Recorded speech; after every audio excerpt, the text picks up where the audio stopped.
Now the gates of Jericho were securely barred because of the Israelites. No one went out and no one came in.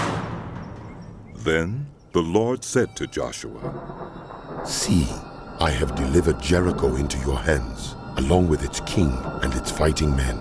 March around the city once with all the armed men. Do this for 6 days. Have 7 priests carry trumpets of ram's horns in front of the ark. On the 7th day, march around the city 7 times with the priests blowing the trumpets. When you hear them sound a long blast on the trumpets, have the whole army give a loud shout. Then the wall of the city will collapse, and the army will go up, everyone straight in."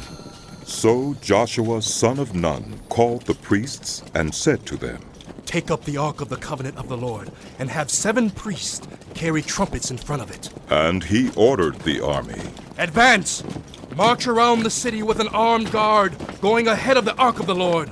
When Joshua had spoken to the people, the 7 priests carrying the 7 trumpets before the Lord went forward, blowing their trumpets, and the Ark of the Lord's covenant followed them.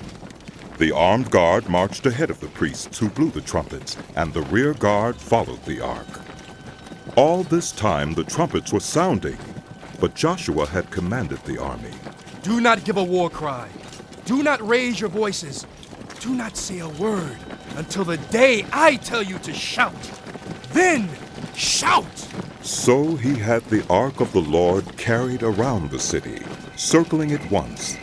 Then the army returned to camp and spent the night there. Joshua got up early the next morning, and the priests took up the ark of the Lord.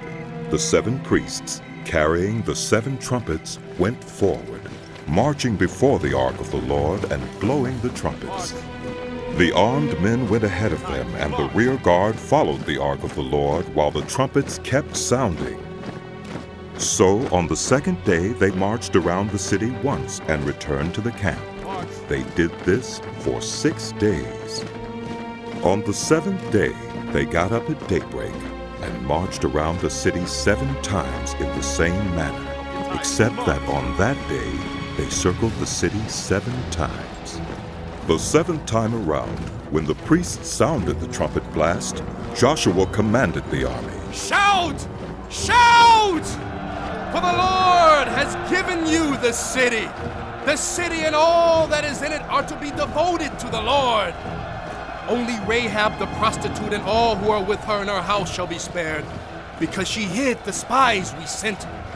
But keep away from the devoted things, so that you will not bring about your own destruction by taking any of them.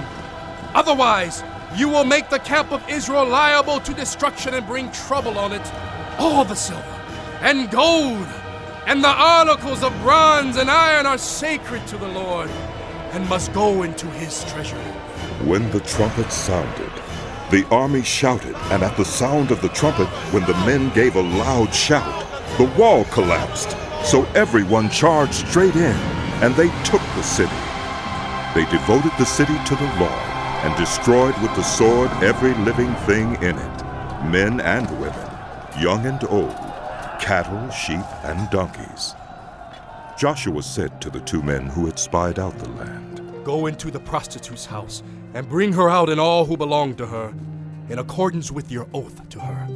So the young men who had done the spying went in and brought out Rahab, her father and mother, her brothers and sisters, and all who belonged to her. They brought out her entire family and put them in a place outside the camp of Israel. Then they burned the whole city and everything in it. But they put the silver and gold and the articles of bronze and iron into the treasury of the Lord's house. But Joshua spared Rahab the prostitute with her family and all who belonged to her, because she hid the men Joshua had sent as spies to Jericho, and she lives among the Israelites to this day. At that time Joshua pronounced this solemn oath, "Cursed before the Lord is anyone who undertakes to rebuild this city Jericho. At the cost of his firstborn son he will lay its foundations. At the cost of his youngest he will set up its gates." So the Lord was with Joshua, and his fame spread throughout the land.